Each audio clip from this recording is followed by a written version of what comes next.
The telegram arrived on a Tuesday morning in September of 1878, and when Faith Brennan read the words written there, her knees buckled beneath her black mourning dress, and she had to grip the porch railing to keep from collapsing entirely.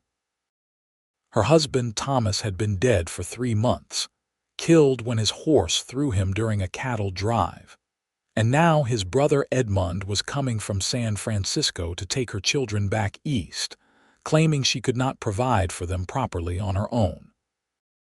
The law, it seemed, favored blood relatives over grieving mothers, and unless Faith could prove she had the means to support 7-year-old Margaret and 5-year-old Samuel, they would be torn from her arms within the week. She stood there on the porch of her small ranch house just outside Concord, California, watching the golden hills shimmer in the late summer heat, and felt the world crumbling around her. The ranch was modest, barely 30 acres with a dozen head of cattle and some chickens, but it had been home. Thomas had worked himself to exhaustion trying to make it profitable, and Faith had stood beside him through every hardship, every drought, every loss. Now she was alone, and the debts he had left behind were staggering. The bank had already come calling twice, and she knew it was only a matter of time before they foreclosed. But losing the ranch was one thing. Losing her children was unthinkable. Margaret appeared in the doorway, her dark braids hanging over her shoulders, her brown eyes so much like her father's that Faith felt her heart clench. "Mama, what is it? You look pale." Faith folded the telegram quickly and forced a smile. "Nothing, sweetheart, just some business matters." "Is Samuel still sleeping?" "He is awake now. He wants breakfast." Margaret's voice was serious, too serious for a 7-year-old. She had grown up quickly in the months since her father's death, taking on responsibilities that should never have fallen to such young shoulders. "I will make it shortly.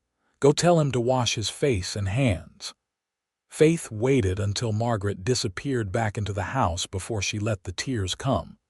They streamed down her cheeks silently, and she pressed her fist against her mouth to keep from sobbing aloud. She could not let the children see her like this. They had already lost their father. They could not know they might lose everything else too. The sound of hoofbeats made her look up, and she quickly wiped her eyes. A rider was approaching from the direction of town, and as he drew closer, she recognized him as Russell Jenkins, the ranch hand who had worked for Thomas before his death. Russell had left shortly after the funeral, heading north to find work on one of the larger ranches, and Faith had not expected to see him again. He was a tall man in his late 20s, with dark hair that curled slightly at his collar and gray eyes that always seemed to be watching, assessing. He wore dusty trail clothes and a battered hat, and his horse looked like it had traveled hard. He reined in near the porch and touched the brim of his hat. "Mrs. Brennan, I hope I am not intruding." Faith straightened, trying to compose herself. "Mr. Jenkins, I thought you had found work up in Sacramento." "I did, but it did not suit me." He dismounted with the easy grace of a man who had spent most of his life in the saddle. "I heard in town that you might be having some difficulties. Thought I would ride out and see if there was anything I could do to help." Faith felt her cheeks flush. The last thing she wanted was charity, especially from a man she barely knew. Russell had been quiet during his time working for Thomas, keeping mostly to himself. She knew he was from Texas originally, that he had drifted west after the war, but little else. "That is kind of you, but I am managing." Russell glanced at the ranch, at the sagging fence posts and the barn that needed repairs, and she could see the doubt in his eyes. "Mrs. Brennan, I do not mean to speak out of turn, but the men in town are talking. They say Thomas's brother is coming to take your children." The words hit her like a physical blow, and she had to grip the railing again. "How do you know about that?" The telegraph operator mentioned it. Concord is a small town. Word travels fast. Russell stepped closer, his expression serious. Is it true? Faith wanted to deny it, but she could not find the strength to lie.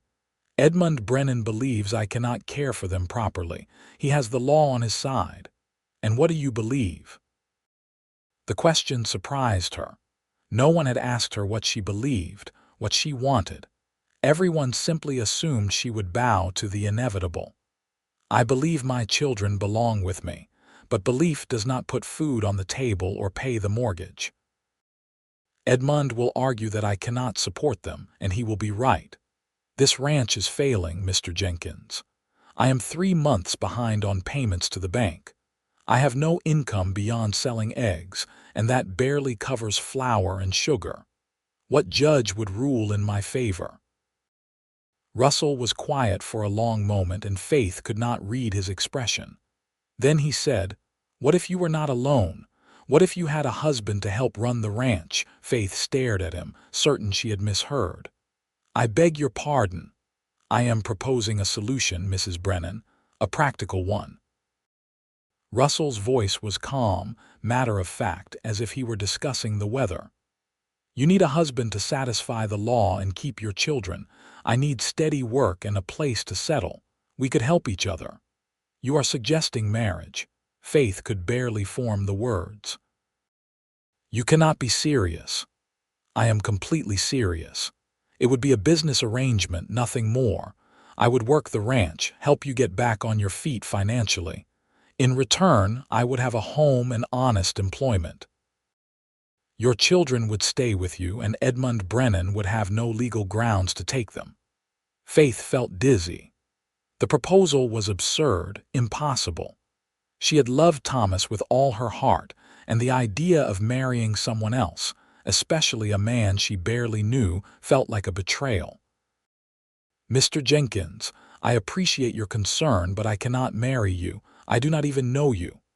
You know I am a hard worker. Your husband trusted me enough to hire me. That should count for something." Russell's gray eyes met hers steadily. "I am not asking you to love me, Mrs. Brennan. I am offering you a way to keep your family together.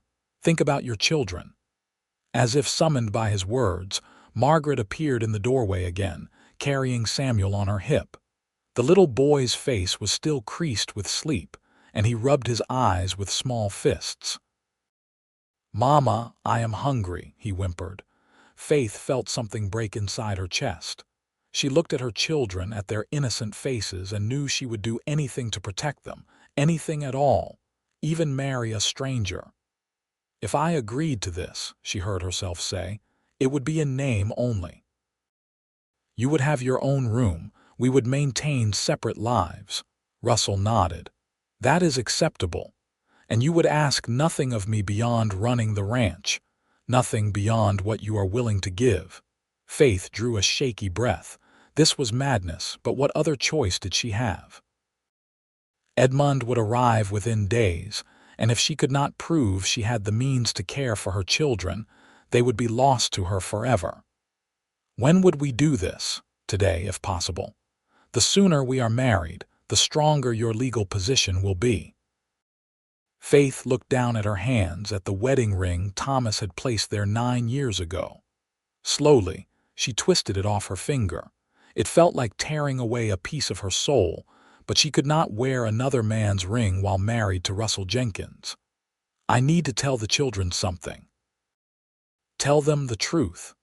That I am going to help you keep the ranch, and that means we need to get married. Children understand more than we give them credit for." Faith was not sure about that, but she had no time to debate. She went inside and sat Margaret and Samuel down at the kitchen table, searching for the right words. "Do you remember Mr. Jenkins? He used to work for your papa." Margaret nodded slowly. "The quiet one who fixed the barn door." "Yes, he has offered to help us with the ranch. But in order to do that properly, he and I need to get married. Do you understand?" Samuel's lower lip trembled. "But Papa." "Papa is gone, sweetheart." Faith pulled him into her arms, blinking back tears. "He is not coming back. And if we do not do this, your Uncle Edmund is going to take you away from me. I cannot let that happen. I cannot lose you both." Margaret's eyes widened. "Uncle Edmund wants to take us away. He thinks he can give you a better life than I can, but he is wrong. Your life is here with me. Mr. Jenkins is going to help make sure of that." Margaret chewed her lip, thinking. She was so much older than her years, this child who had already seen too much loss. "Will he be nice to us?" "I believe so. He was always kind when he worked here, was he not?" "He gave me a piece of candy once," Samuel offered quietly. "When Papa was not looking." Faith had not known that, and the detail made her chest ache. Perhaps Russell Jenkins was not entirely the stranger she thought him. "Then we will give him a chance, all right, for our family." Both children nodded, and Faith kissed their foreheads before returning to the porch. Russell was waiting exactly where she had left him, patient as stone. "They know," she said. "We should go to town before I lose my courage." Russell offered his arm, and after a moment's hesitation, Faith took it. They rode into Concord together on his horse, with Faith sitting in front of him in the saddle, and the children left in the care of Mrs. Chen, the Chinese woman who ran the laundry in town and who had been kind to Faith since Thomas's death. The ride was awkward and intimate all at once, with Russell's arms around her to hold the reins and his chest pressed against her back. Faith tried not to think about it, tried to focus on what lay ahead. The town of Concord in 1878 was still small and rough around the edges, though it was growing rapidly as more settlers moved into the area. Main Street was a dusty thoroughfare lined with wooden buildings, including a general store, a saloon, a bank, and the small church where Faith had married Thomas 9 years earlier. It was to this church that Russell guided his horse, and Faith felt her stomach twist with nerves as they dismounted. The minister, Reverend Caldwell, was a portly man with kind eyes who had known Thomas well. He looked surprised to see Faith walk through his door with Russell Jenkins at her side. "Mrs. Brennan, what brings you here today?" "I need you to perform a marriage, Reverend. Today, if possible." Reverend Caldwell's eyebrows rose nearly to his hairline. "A marriage between the two of you?" "Yes." Faith's voice was steadier than she felt. "I know it seems sudden, but I have urgent reasons. Thomas's brother is coming to take my children. If I am married, he cannot do that." Understanding dawned on the Reverend's face, followed by sympathy. "I see. And you, Mr. Jenkins, you understand what you are undertaking?" "I do, Reverend. I am prepared to be a husband to Mrs. Brennan and a guardian to her children." The Reverend studied them both for a long moment, and Faith held her breath, terrified he would refuse. But finally he nodded. "Very well. I will need 2 witnesses. Let me fetch my wife and the church secretary." The ceremony itself was brief and businesslike, nothing like the joyful celebration Faith remembered from her first wedding. There were no flowers, no music, no guests beyond the 2 witnesses who signed the register with expressions of curiosity barely concealed. Faith stood beside Russell Jenkins and repeated vows that felt hollow in her mouth, promising to love and honor a man she did not know. When the Reverend pronounced them husband and wife, Russell kissed her cheek quickly, respectfully, and Faith felt nothing but a vast emptiness. They rode back to the ranch in silence, and when they arrived, Russell immediately set about moving his few belongings into the small bedroom that had been used for storage. Faith watched him work, this stranger who was now legally her husband, and wondered what she had done. But then Margaret and Samuel came running out of Mrs. Chen's wagon, and Samuel flung himself into her arms, and Faith knew she had made the only choice she could. That night, Faith lay awake in the bedroom she had shared with Thomas, listening to the unfamiliar sounds of another person in the house. Russell moved quietly, but she could hear the creak of the floorboards, the sound of him banking the fire in the stove. It was strange and unsettling to know he was there, and yet also oddly comforting. She was not alone anymore. The next morning, Russell was up before dawn.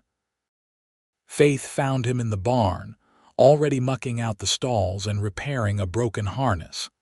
He worked with efficient, practiced movements, and she stood in the doorway watching him for several minutes before he noticed her presence. "You are up early," he said without stopping his work. "So are you. There is a lot to be done. This place needs more repairs than I thought." He glanced at her, his gray eyes unreadable in the dim light. "I am going to need to go into town today and buy some supplies. Lumber, nails, wire for the fences. It will cost money." Faith's stomach clenched. "I do not have much money, Mr. Jenkins." "Russell, we are married now. You should call me Russell." "Russell." The name felt strange on her tongue. "I can give you what I have, but it will not be much.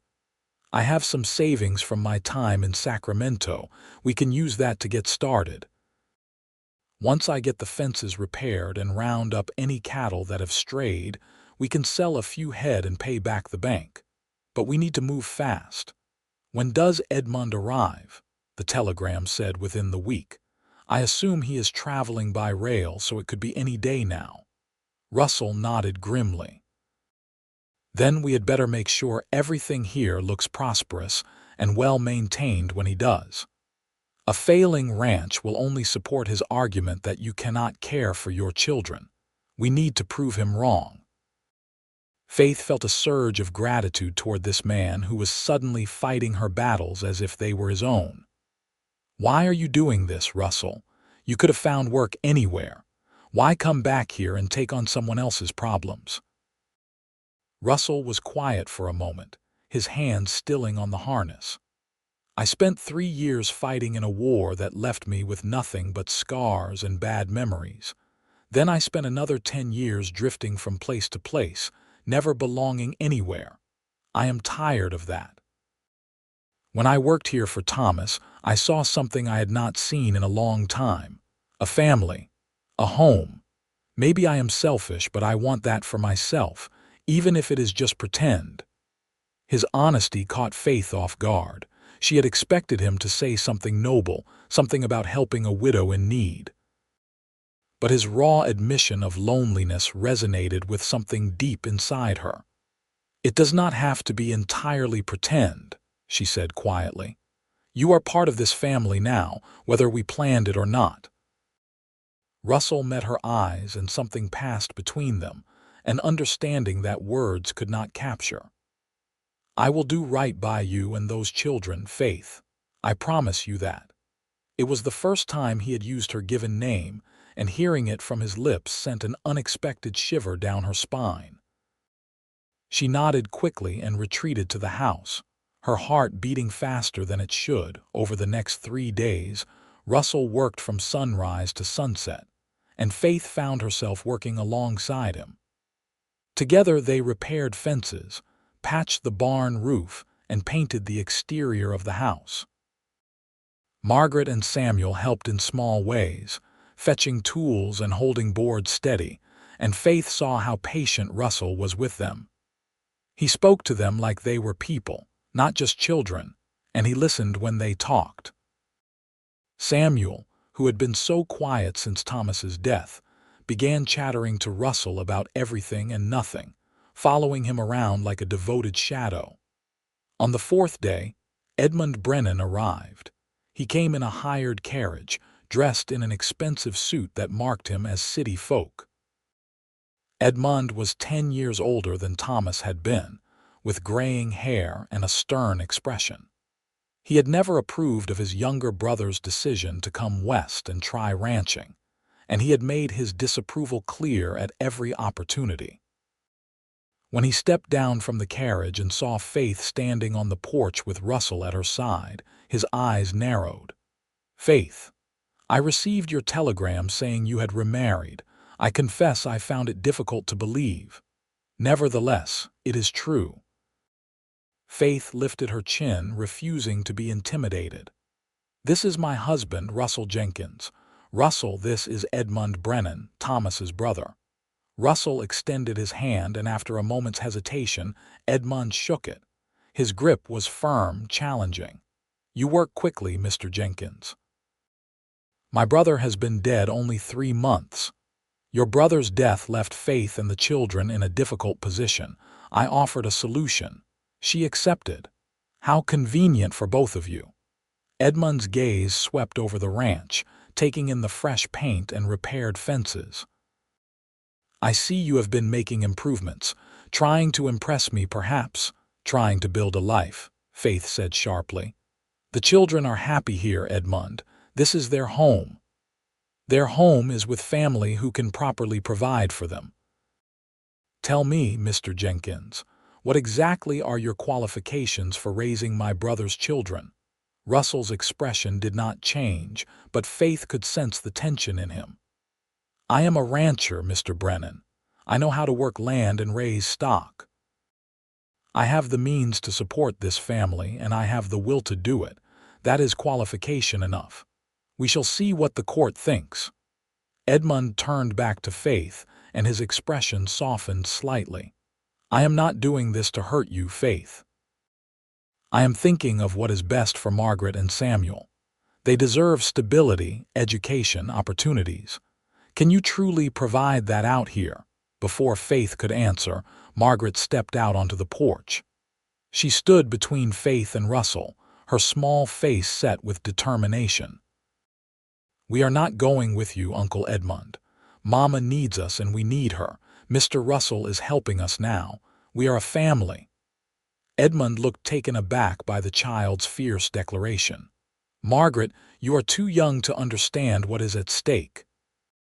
I understand that you want to take me and Samuel away from our mother. That is all I need to understand." Faith felt tears prick her eyes, pride and fear warring in her chest. Edmund's face darkened, and he turned to Faith with an expression that was almost pitying. "I see you have been filling their heads with nonsense. This only confirms my belief that they need to be removed from your influence. I will be meeting with Judge Harrison tomorrow. I suggest you prepare yourself, Faith. This is not over." He climbed back into the carriage and drove away, leaving a cloud of dust in his wake. Faith felt her legs go weak, and Russell's hand steadied her elbow. "He is bluffing," Russell said quietly. "Judge Harrison is a reasonable man. He will see that the children are well cared for. You do not know Edmund. He is used to getting what he wants. He has money and connections. What do we have? Each other." Russell's voice was firm. "And the truth, that has to count for something." That night, Faith could not sleep. She paced her room, anxiety gnawing at her insides. Finally, she gave up and went to the kitchen, thinking to make tea. She found Russell already there, sitting at the table in his shirt sleeves, a cup of coffee growing cold in front of him. He looked up when she entered, and the weariness in his eyes matched what she felt. "Could not sleep either?" He asked. "I keep thinking about tomorrow. What if the judge rules in Edmund's favor? What if I lose them, Russell? You will not lose them. I will not let that happen." He stood and crossed to her, his tall frame casting shadows in the lamplight. "Faith, look at me." She did, and was surprised by the intensity in his gray eyes. "I made you a promise. I said I would help you keep your children, and I meant it. Whatever happens tomorrow, we will face it together. Do you trust me?" Did she trust him? She barely knew him. And yet, in the past few days, he had shown her more loyalty and dedication than many people she had known for years. "Yes," she whispered. "I trust you." Something in his expression softened, and he reached out to brush a strand of hair from her face. The gesture was so gentle, so unexpected that Faith felt her breath catch. For a moment they stood there in the quiet kitchen, the air between them charged with something unspoken. Then Russell stepped back, breaking the spell. "Get some rest. Tomorrow will be a long day." Faith nodded and fled to her room, her heart pounding. She told herself it was just anxiety about the court hearing, but she knew it was more than that. Something was shifting between her and Russell, something that both frightened and compelled her. The next morning, they rode into town as a family. Margaret and Samuel sat in the back of the wagon, dressed in their best clothes, while Faith sat beside Russell on the driver's bench. The courthouse was a modest building on the edge of town, and Judge Harrison's chambers were on the second floor. The judge was a weathered man in his 60s with shrewd eyes and a no-nonsense demeanor. He listened as Edmund presented his case, detailing the debts Thomas had left behind and questioning Faith's ability to manage the ranch alone. "She has remarried," Edmund conceded, "but to a drifter with no steady history. How do we know he will stay? How do we know he can provide the stability these children need?" Judge Harrison turned to Russell. "What do you say to that, Mr. Jenkins?" Russell stood, his posture straight and confident. "I say that I am no longer a drifter, Your Honor. I am a married man with a family and a ranch to run. I have every intention of staying and making that ranch profitable. I have already begun repairs and improvements, and I have a plan to pay off the debts within 6 months. As for stability, I can only offer my word that I will not abandon these children or their mother. That is a promise I intend to keep. And what of your history? Where are you from, Mr. Jenkins?" "Texas originally. I fought for the Confederacy during the war, then came west afterward. I have worked ranches from Arizona to Oregon, learning the trade. I am not a rich man, but I am a capable one. I can provide for this family." Judge Harrison made notes, his expression unreadable. Then he turned to Margaret and Samuel. "Children, do you like living with your mother and Mr. Jenkins?" Margaret nodded vigorously. "Yes, sir. Mr. Russell is teaching me how to ride properly, and he fixed the swing that Papa built for us. He is kind." Samuel Shire simply nodded his agreement. The judge studied them for a long moment, then looked at Edmund. "Mr. Brennan, I appreciate your concern for your niece and nephew. However, I see no evidence that they are being neglected or mistreated. Their mother has remarried to a man who appears capable and willing to provide for them. The ranch is being improved, and the children seem content. Unless you have concrete proof of abuse or neglect, I see no reason to remove them from their mother's care." Edmund's face reddened. "Your Honor, with all due respect, this marriage is clearly one of convenience. It is a sham designed to circumvent my legitimate concerns. Even marriages of convenience are legal marriages, Mr. Brennan, and they often become something more over time. My ruling stands. The children will remain with their mother and stepfather." Faith felt relief wash over her so powerfully that she nearly collapsed. Russell's hand found hers under the table and squeezed gently. Margaret let out a small cheer, and even Samuel smiled. Edmund stood abruptly, his expression furious. "This is a mistake, Your Honor. I will be keeping a close watch on this situation." "You are welcome to do so," Judge Harrison said mildly, "but I suggest you accept the ruling and move on, Mr. Brennan. Family is not always defined by blood alone." Edmund stormed out of the courtroom, and Faith could not find it in herself to feel sorry for him. She had won. Her children were safe. On the ride home, the children chattered excitedly, the tension of the past week finally lifting. Faith sat beside Russell, hyper-aware of his presence, of the way his shoulder brushed against hers with every movement of the wagon. When they arrived at the ranch, Russell helped her down, his hands lingering on her waist for just a moment longer than necessary. "Thank you," she said softly. "For everything." "We are not done yet," Russell replied. "We still have a ranch to save." Over the following weeks, Russell threw himself into the work with fierce determination. He rounded up stray cattle, repaired every inch of fence, and even negotiated a better price for their beef with the buyer in Sacramento. Faith worked alongside him, cooking meals, tending the chickens, and keeping the books. Slowly, steadily, the ranch began to turn around. The debts were paid down, and there was even a little money left over for small luxuries like store-bought fabric for new dresses for Margaret. But more than the financial improvements, Faith noticed changes in herself and in Russell. They had fallen into a rhythm, a partnership that felt natural and right. They shared meals and conversation, discussing the ranch and the children and sometimes their pasts.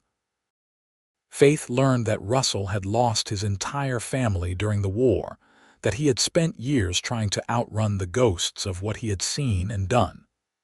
She told him about growing up in Missouri, about meeting Thomas and falling in love, about the dreams they had shared for the ranch.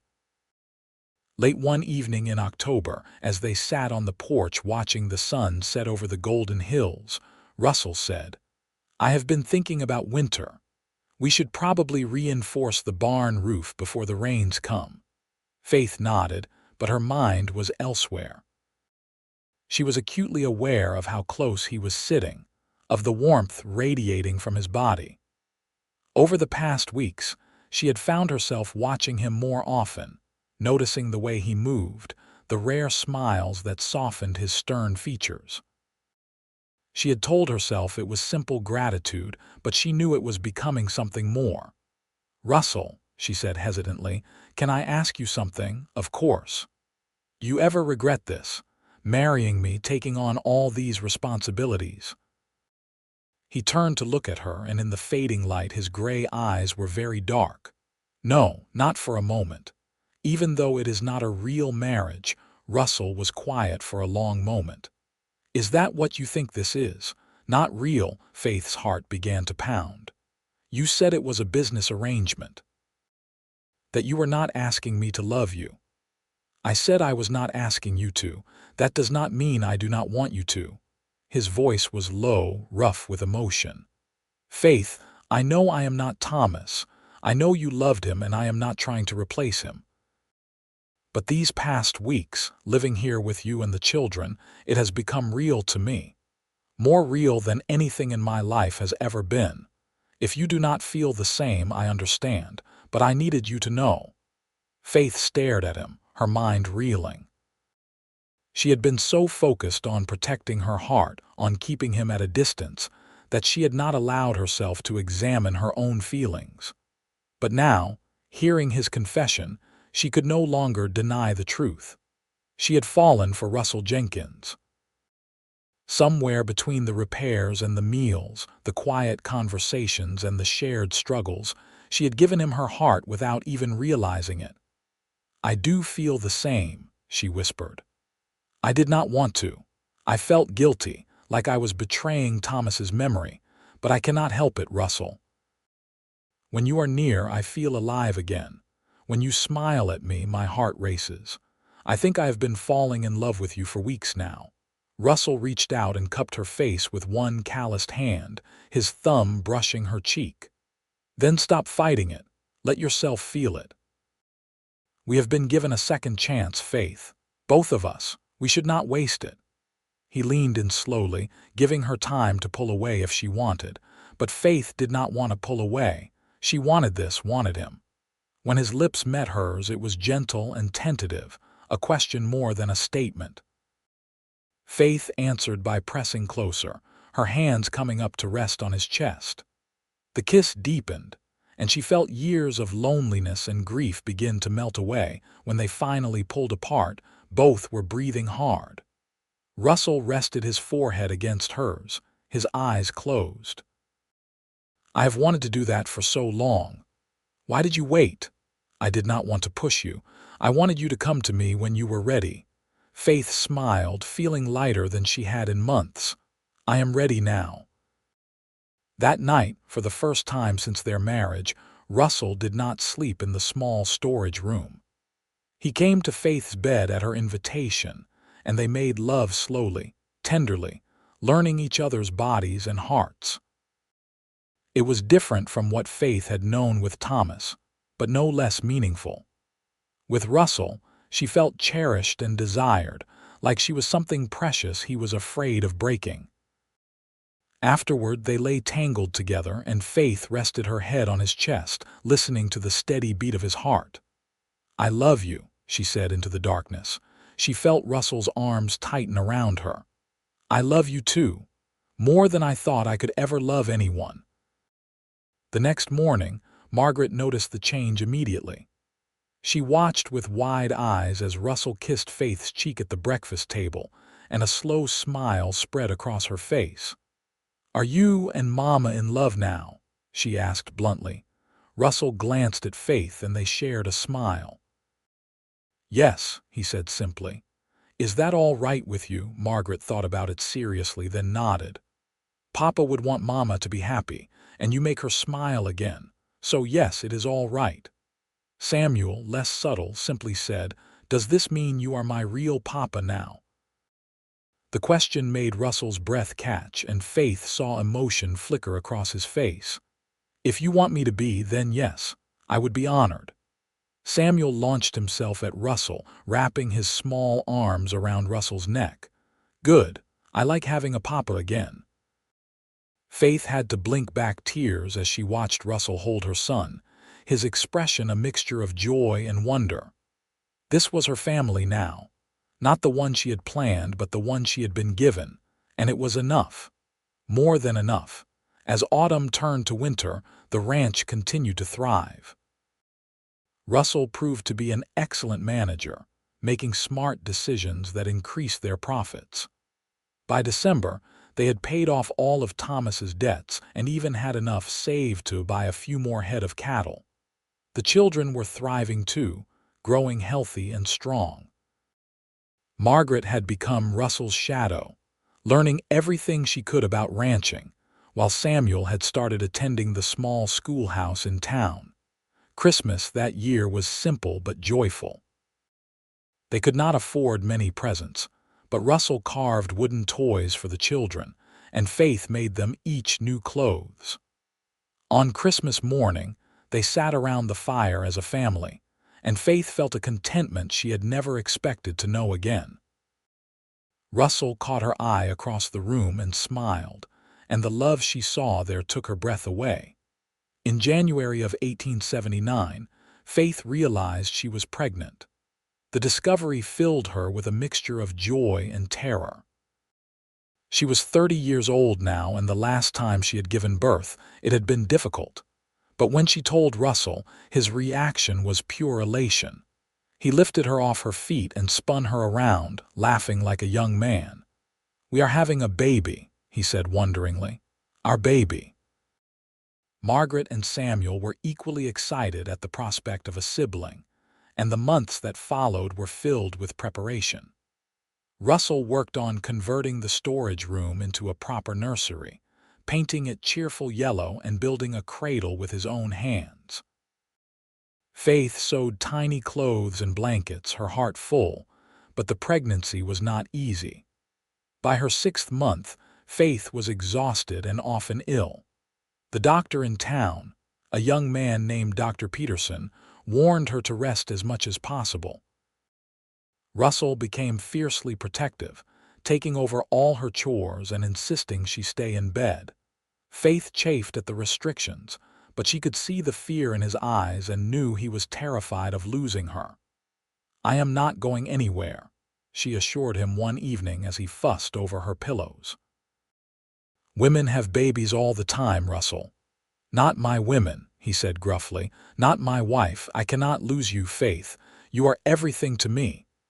His raw honesty moved her to tears, and she pulled him down for a kiss. "You will not lose me, I promise." In late July, the baby decided to make an early appearance. Faith's labor started in the middle of the night, and Russell rode like the wind to fetch Dr. Peterson. The birth was long and difficult, and there were moments when Faith feared she would not survive it. But Russell stayed by her side the entire time, holding her hand and whispering encouragement. When their son finally arrived, squalling and red-faced, Faith wept with relief. "A boy," Dr. Peterson announced, placing the infant in Faith's arms. "A healthy boy." Russell stared at his son with an expression of absolute awe. "He is perfect. You are perfect." He kissed Faith's forehead, his own eyes wet.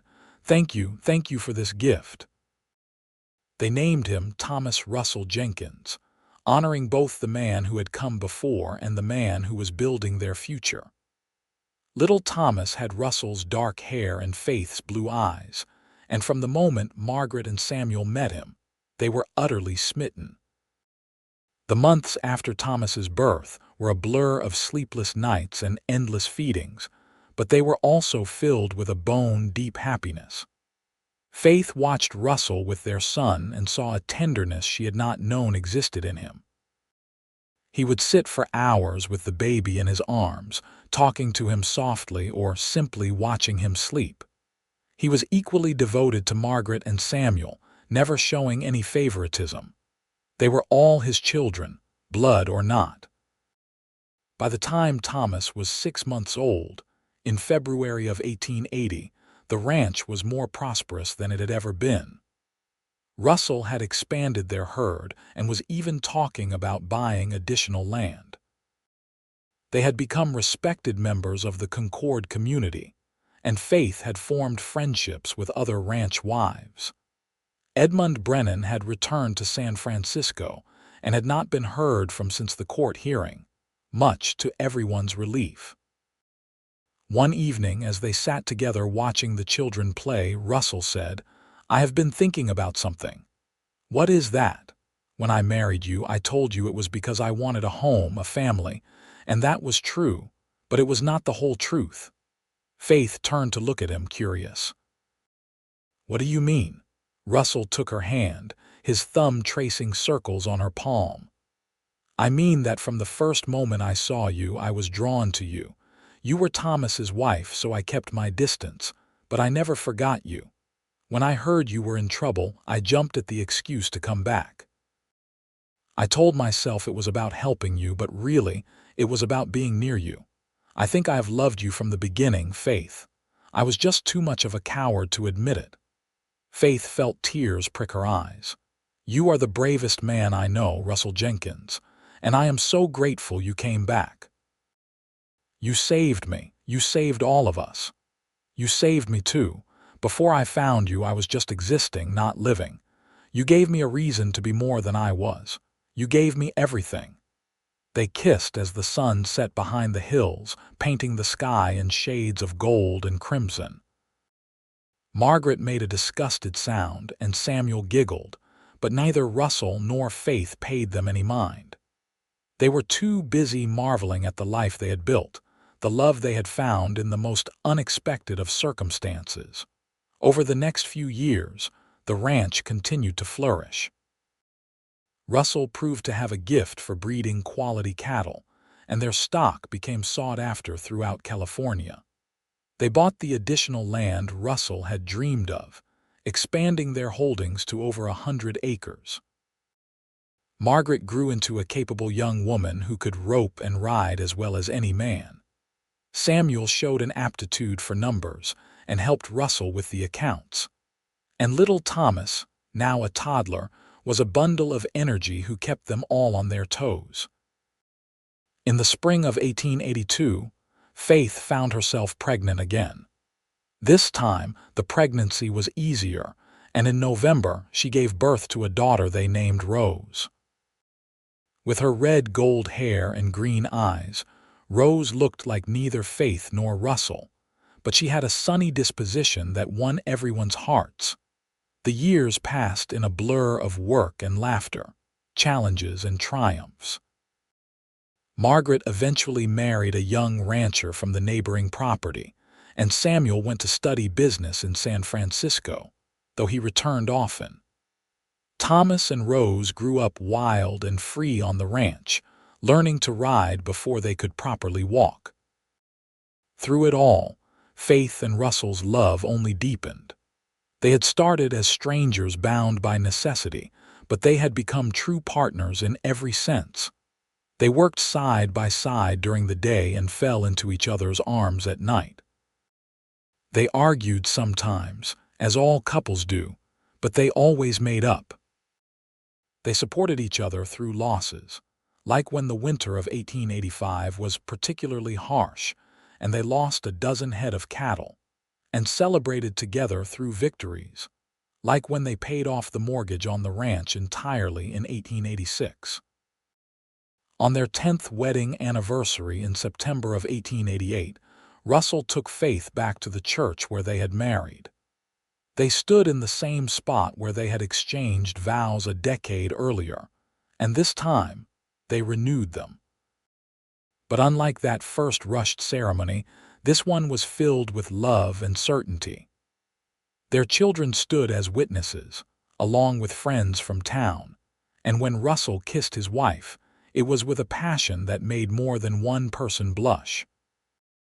Afterward, at the small reception held at the ranch, Faith stood on the porch where she had first received Edmund's telegram, where she had stood when Russell proposed his desperate solution. It seemed like another lifetime, those dark days when she had thought she would lose everything. Instead, she had gained more than she ever imagined possible. Russell came up behind her, wrapping his arms around her waist and resting his chin on her shoulder. "What are you thinking about?" "About how scared I was that day you came back, how impossible everything seemed. And now." Faith turned in his arms to face him, cupping his face in her hands. "Now I cannot imagine my life without you. You were supposed to be a marriage of convenience, Russell Jenkins. How did you become my whole world?" He smiled, that rare, beautiful smile that still made her heart skip. "The same way you became mine, one day at a time, one moment at a time." They kissed as the sun set over their ranch, over the life they had built together from desperation and determination. Around them, their children laughed and played, and the land they had worked so hard to save stretched out in golden abundance. It was not the life Faith had planned, but it was the life she had been meant to live. And as Russell held her close, she knew with absolute certainty that she would not change a single moment of it. The years continued to pass, each one bringing new joys and challenges. Thomas grew into a strong young man who shared his father's gift with horses, while Rose proved to have her mother's head for business and eventually took over the ranch's bookkeeping entirely. Margaret gave them 3 grandchildren who visited often, filling the ranch with noise and laughter. Samuel established a successful mercantile business in San Francisco, but never forgot his roots, sending money to help with improvements and visiting whenever he could. As Faith and Russell aged together, their love remained the bedrock of their family. They grew old side by side, their hair turning gray and their faces lining with wrinkles earned through years of laughter and hard work. On warm summer evenings, they would sit together on that same porch where their story had begun, holding hands and watching the sunset paint the sky in brilliant colors. Sometimes, when Faith looked at Russell, she would remember that desperate widow who had agreed to marry a stranger to save her children. She would think about the cowboy who had offered himself as a solution to an impossible problem. And she would marvel at how that practical arrangement had blossomed into the greatest love story she could have imagined. Russell would catch her looking and raise an eyebrow. "What is it?" "Just remembering," she would say with a smile. "Remembering what?" "The day you saved my life." "I think we saved each other," Russell would reply, bringing her hand to his lips for a kiss. And Faith would have to agree, because that was the truth of it. They had both been lost souls searching for somewhere to belong, and they had found it in each other. The ranch had been saved, the children had grown and thrived, and a love that began as an arrangement of convenience had transformed into something eternal. In the autumn of 1895, as they celebrated 17 years of marriage, Faith looked around at their gathered family and felt her heart overflow with gratitude. Margaret was there with her husband and children. Samuel had brought his new wife from San Francisco. Thomas and Rose sat side by side, teasing each other as they always did. And Russell sat at the head of the table, his gray eyes still as sharp as ever, watching over his family with pride. Later that night, as they prepared for bed in the room they had shared for so many years, Russell said, "Do you remember what I told you on our wedding night? That I wanted you to come to me when you were ready?" Faith smiled, pulling him close. "I remember, and I have been ready every day since." "I love you, Russell Jenkins, more than words could ever express." "I love you too, Faith. You are my home, my heart, my everything. And I thank God every day that you took a chance on a wandering cowboy with nothing to offer but hard work and determination. You had so much more to offer than that. You had yourself, and that was always more than enough." They made love that night with the tenderness and familiarity of long married couples, their bodies fitting together perfectly after years of practice. Afterward, Faith lay in Russell's arms and thought about the journey that had brought them to this moment. From desperation to devotion, from strangers to soulmates. It had not been an easy road, but it had been worth every step. As she drifted off to sleep, safe and warm in her husband's embrace, Faith Brennan Jenkins knew that she was exactly where she was meant to be. The widow who had almost lost everything had instead gained the world. And the cowboy who had married her to keep her children together had become the love of her life, the father of her children, and the keeper of her heart. Their story had begun with fear and necessity, but it had grown into something beautiful and lasting. A testament to the power of courage, commitment, and the kind of love that builds slowly over time, brick by brick, moment by moment, until it becomes something unshakable. The ranch that had almost been lost became a legacy they would pass down through generations. The children who had almost been taken away grew into adults who honored the sacrifice and love that had kept their family together. And through it all, Faith and Russell stood side by side, partners in every way that mattered. They had proven that sometimes the most unexpected beginnings lead to the most extraordinary endings. That love does not always arrive in a thunderbolt, but can grow gradually from respect and partnership into something deeper than passion. That a marriage of convenience can become the truest union of hearts. Years later, when grandchildren would ask Faith to tell them about how she and Grandpa Russell fell in love, she would smile and say, "He came to me when I needed him most, offered me his name and his help, and asked for nothing in return."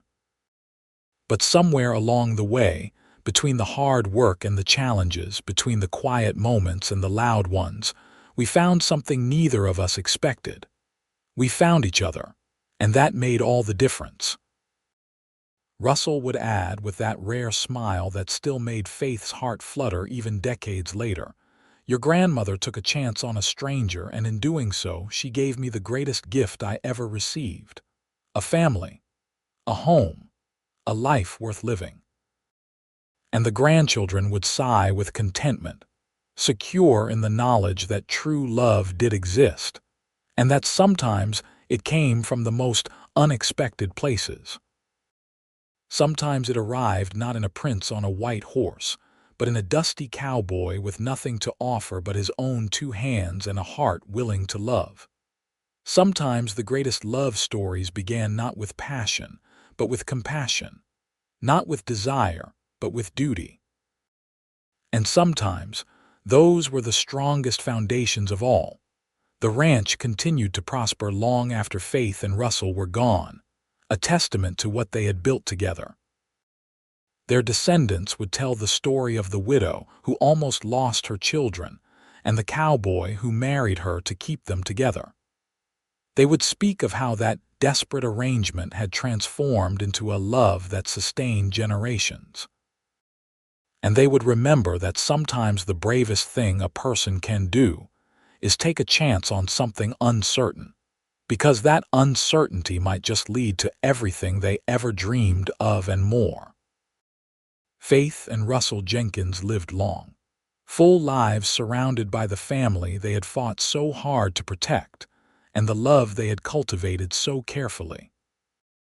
When they finally passed, within months of each other, as longtime couples often do, they were laid to rest on a hilltop overlooking the ranch they had saved together. Their headstone bore a simple inscription that told the whole story in just a few words. Together they built a legacy of love. And so the story of Faith and Russell became legend in Concord, California. A tale of courage and second chances, of desperate measures that led to devoted love, of two broken people who found wholeness in each other.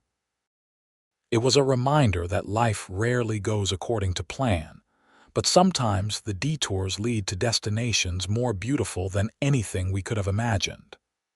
That the end of one chapter is simply the beginning of another.